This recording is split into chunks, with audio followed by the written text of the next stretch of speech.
I'm Teresa Pawaga, and for my presentation 2 over Module 6, I am doing the COVID-19 pandemic. The COVID-19 virus began in China. It rapidly grew there. It came to the U.S., which started in Florida with 1 case.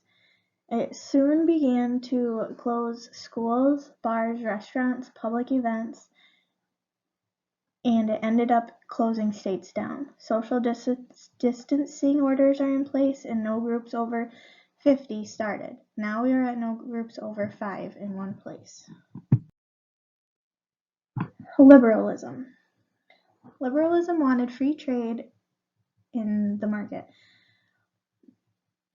Liberalism created this international system. We need more middle-class countries to trade with because trade creates wealth. The U.S. is one of the richer countries because of trade. The U.S. can restrict trade in specific circumstances. For example A, to protect the public health. Examples of this would be shutting down the schools, churches, restaurants, and non-essential businesses, and put a social distancing order in place. Example B is animal health, like the bird flu and swine flu. We are scared that the animals here could get the COVID-19 virus as well. So the poultry here in the U.S. is grown here, shipped to China. They then slaughter it and freeze it and send it back to the U.S. And then example C is environment.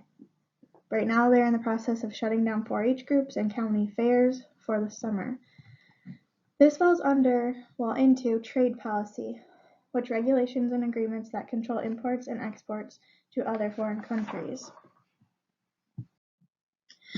Liberalism continued.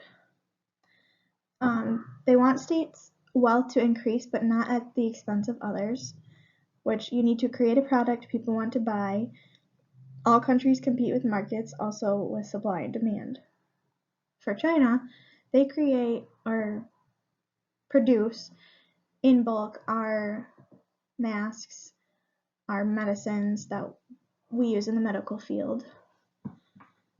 But with this COVID-19, we should be falling into their economic integration, the positive part, which aims to reduce costs for both consumers and producers to increase trade between countries. At the moment, we are falling into the negative instead.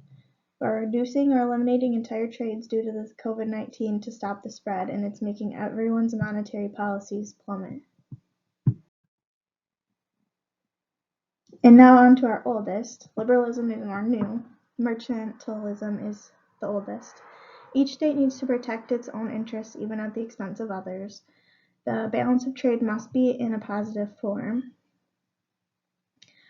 China received medical supplies from us, and now they are hesitant to help us back. When they went into their COVID-19 pandemic, they got a bunch of resources from us to help them. And now when we are in our pandemic crisis over here, we now need all of that amount of medical supplies back. China relies strictly on exports and not so much imports. With a pandemic, COVID-19, China is losing its export income, because their exports are on a decrease. The U.S. gets our medical supplies from China, and on the edge of continuing the spread of this pandemic virus, we're at a halt.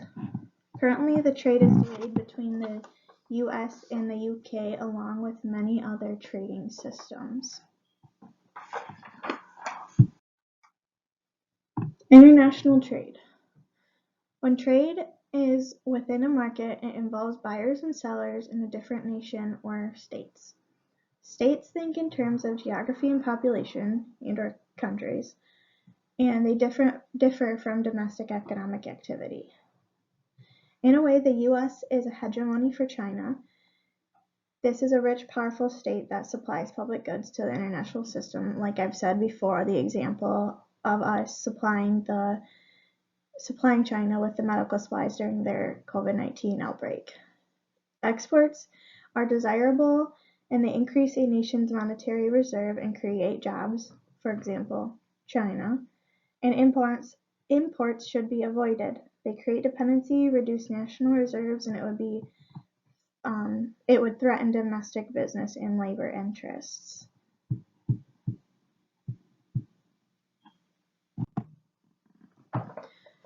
To wrap up my presentation, the balance of trade is needed to pretty much make the world go round. Us in the United States are now trying to make it so we make our own medical supplies and our own pharmaceutical things so we don't have to rely on, imports from China if we do have a crisis like this again, because they're slowly shutting down imports and exports because they don't want to spread any more of this COVID-19 or it's never going to end. But the money from our exports and our imports, they pay for our exports and imports. So we benefit from, China's cheap labor, and then we get it for, cheaper, I guess you could say.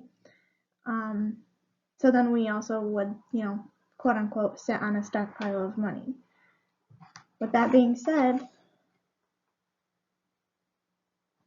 we